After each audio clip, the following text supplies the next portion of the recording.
Good morning po sa inyong lahat. Linggo po ng umaga ngayon, alas 6:07. Gumagawa ako ng biko.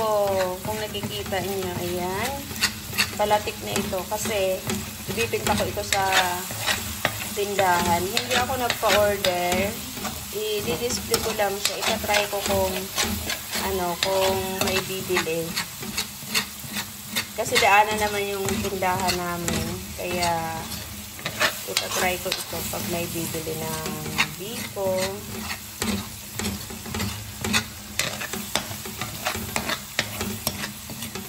Dagdag kita din kasi ito. Diba?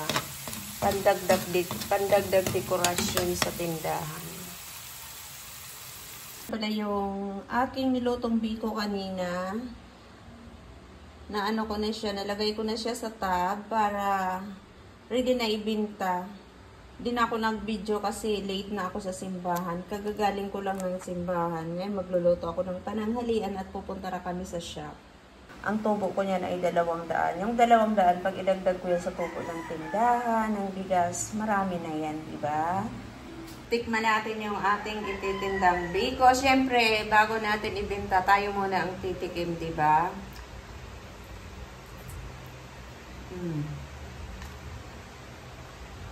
Sarap.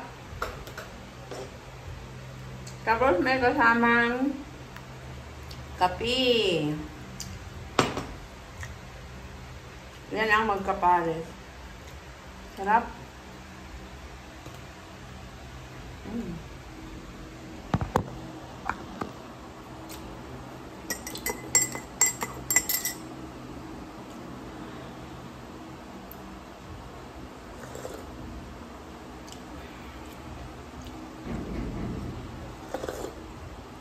Mainit. Alauna imidya po ng hapon. Ayan, pinagtatanggal ko muna yung mga garapon sa labas kasi naiinitan siya. Tapos kanina umambon, kaya nilagyan ko siya ng plastic yung itlog para hindi mabasa. Tapos ngayon, umaraw naman, tinakpan ko ng karton para hindi siya mainit. Kung nakikita nyo yung large namin na itlog. Ha? Royal. Nakikita nyo yung large namin na itlog. Nilagay ko dito yung tinapay na buns. Isang balot na lang. Ayan yung itlog natin na large. Yan na lang ang natira. Kailangan ko nang umorder. Kailangan pag bumili ako ng itlog kasi yan na lang ang natira. Wala nang isang tray. Yung large yan. Meron din mantika. Ayan. Kasi yung mantika namin 2 litro na lang at saka kalahati. Tapos yung tig 20 namin, isang balot na lang. Kaya kailangan ko na mag-repack ng tig 20. Tapos, bibili ako ng small kasi ito medium ito. Medium, para meron tayong small, medium at saka large. Ayan.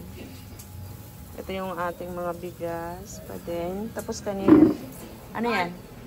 Nagulat naman ako sa iyo. Meron tayong deliver na bigas. Ayan yung ating bigas. Tapos meron pa dyan sa gilid.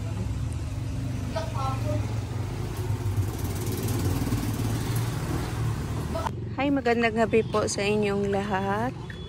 Alas 10:30 na ng gabi. Pauwi na ako sa Banana Hills. Doon sana ako matulog sa shop. Kaso si Rhea kasi may lagnat.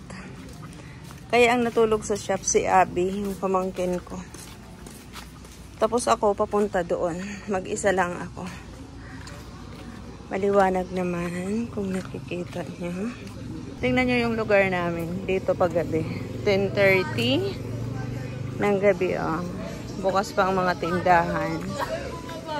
Tapos doon sa Agape, Banana Hills, na doon, tahimik na ang lugar.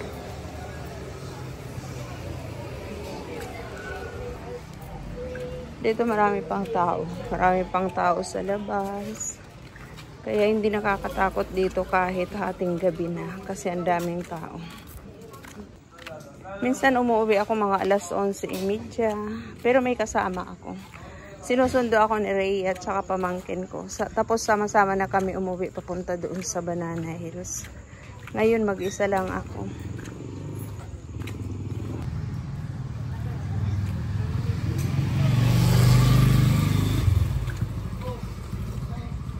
Nilalakad ko lang to papunta doon. Dito na tayo sa lugar na basa. Walang drainage kasi dito. Kaya yung mga tubig galing sa bahay dito napupunta sa kalsada.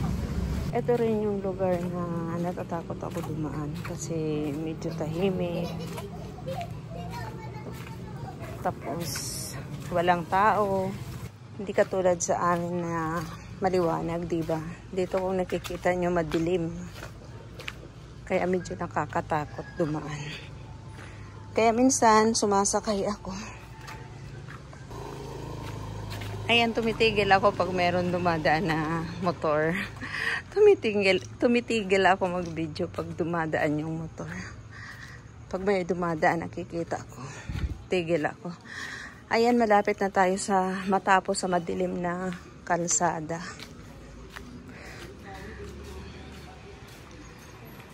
Kita nyo. Tahimik dito.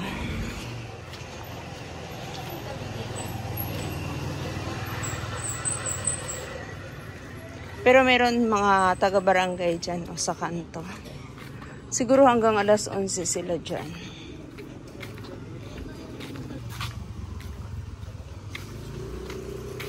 Tingnan nyo ang tahimik na dito. Sarado na mga tindahan.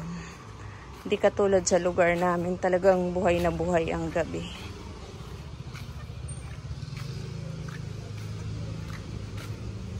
Pero minsan, may mga tambay dito. Nag-iinuman sila. Ngayon tahimik. Ay, doon banda sa unahan meron. Malapit na tayo. Di ba ang dilim? Pero kampante na kasi ako dito pag lumakad. Di naman ako natatakot. Ayun.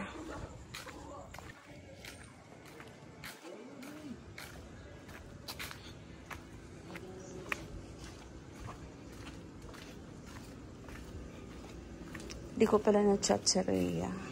Baka mamaya tulog kasi niya masama nga yung pakiramdam niya.